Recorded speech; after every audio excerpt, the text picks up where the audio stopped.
नमस्कार, मी सोनल तांबे. Global Maharashtra 24 news बुलेटिनमध्ये तुम्हा सर्वांचं स्वागत. पाहूया आजच्या ठळक घडामोडी. फक्त ग्लोबल महाराष्ट्र 24 वृत्तवाहिनीच्या आपल्या हक्काचे विचार. याची कल्पना आहे की गेल्या काही दिवसापूर्वी आमचे आदरणीय नेते राहुलजी गांधी, जे या देशाचे विरोधी पक्ष नेते आहेत, त्यांनी पत्रकार परिषद घेऊन या देशामध्ये वोट चोरी करून या देशाचे पंतप्रधान वोट चोरी करून कसे झाले याचा खुलासा त्यांनी केला होता. याच्यानंतर त्यांनी परत दुसरी पत्रकार परिषद घेऊन अजून दोन विधानसभेमध्ये त्यांनी दाखवून दिलं की या देशाचे पंतप्रधान वोट चोरी करून पंतप्रधान झालेले आहेत. मला असं वाटतं की गेल्या अनेक दशकांपासून इतिहासामध्ये जगामध्ये वोट चोरी करून झालेले जर पहिले पंतप्रधान असतील तर ते नरेंद्र मोदी आहेत. याचं कारण जो ईव्हीएम घोटाळा, जी नवीन वोटर जे त्यांनी या लोकसभेच्या दरम्यान ऍड केले किंवा अनेक ठिकाणी भाजपच्या मदतीने किंवा निवडणूक आयोगाच्या मदतीने त्यांनी या निवडणुका जिंकला, त्याचा निषेध आणि ही वोट चोरी लोकांच्या समोर आपण आणण्यासाठी राहुलजींनी आवाहन केले की प्रत्येक तालुक्यात जिल्ह्यामध्ये वोट चोरी, वोट चोर गद्दी चोर हा नारा देऊन लोकांना त्यांचा जो वोटचा अधिकार आहे तो त्यांना त्यांची जाणीव करून देण्यासाठी हे आम्ही करतोय.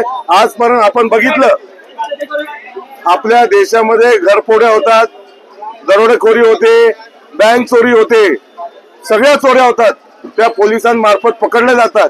पण उंदराला मांजर साक्षी म्हणजे निवडणूक आयोगाच्या माध्यमातूनच जर वोट चोरी होत असेल तर ती लोकांच्या लक्षातच येणार नाही. पण माननीय आमचे नेते राहुलजी गांधी यांनी याचा पूर्ण भांडाफोड केलेला आहे. आणि कशी वोट चोरी आपल्या देशामध्ये होऊन पंतप्रधान नरेंद्र मोदी वोट चोरी करून झालेले आहेत, महाराष्ट्राचे मुख्यमंत्री कशी वोट चोरी करून मुख्यमंत्री झालेले आहेत. कारण लोकसभेमध्ये ज्या काँग्रेस पक्षाला 13 जागा मिळतात त्याच 6 महिन्याच्या विधानसभेमध्ये काँग्रेस पक्ष फक्त 16 जागांवर येतो. हे याच्याशिवाय जगातला दुसरा आश्चर्य कुठला नाही. याच्यातनं आपल्या लक्षात येतं की याच्यामध्ये निवडणूक आयोग आणि भारताचे भाजपची सत्ता यांचं संगनमत करून हे सगळं चाललेलं आहे.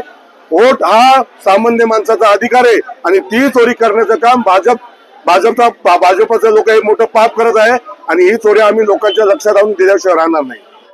देखिए सर, ये बहुत बड़ा अचीवमेंट हमें मिला है राहुल जी के आह्वान पे. जो राहुल जी ने मुहिम चालू की है वोट चोर गद्दी छोड़ वाली, सुप्रीम कोर्ट का आज ही ऑर्डर आया है कि आधार कार्ड को आप लिंक करेंगे वोट डिलीट करने के पहले. तो ये बहुत बड़ा अचीवमेंट है जो हमारे नेता leader of opposition Rahul Gandhi ji द्वारा चलाया गया था. और यहाँ पर उपस्थित हमारे साथ जिला अध्यक्ष, महिला कांग्रेस जी की अध्यक्ष, मेरा भाई सब यहाँ पे यूथ कांग्रेस सब मिलके वोट चोरी के खिलाफ मुहिम चला रही है. क्योंकि वोट चोरी सिर्फ ये हमारा राइट है, ये आप खिलवाड़ नहीं कर सकते हो संविधान के साथ. तो ये हिटलरबाजी तो नहीं चलेगी. वोट चोर और नौकरी चोर दोनों को गद्दी छोड़नी पड़ेगी. भारताच्या लोकशाहीला धोका म्हणजे मत चोरी. भाजप आणि इलेक्शन कमिशन ऑफ इंडिया दोघं पार्टनरशिप करून लोकांची मत चोरी करताय आणि लोकशाहीची हत्या करताय.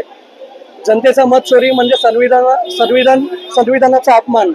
आम्ही युवक काँग्रेस आज इकडे उतरली आहे. आम्ही हे चोरी थांबवू. आम्हाला कितीही तीव्र आंदोलन करायला लागेल, आम्ही करू. जय हिंद, जय महाराष्ट्र.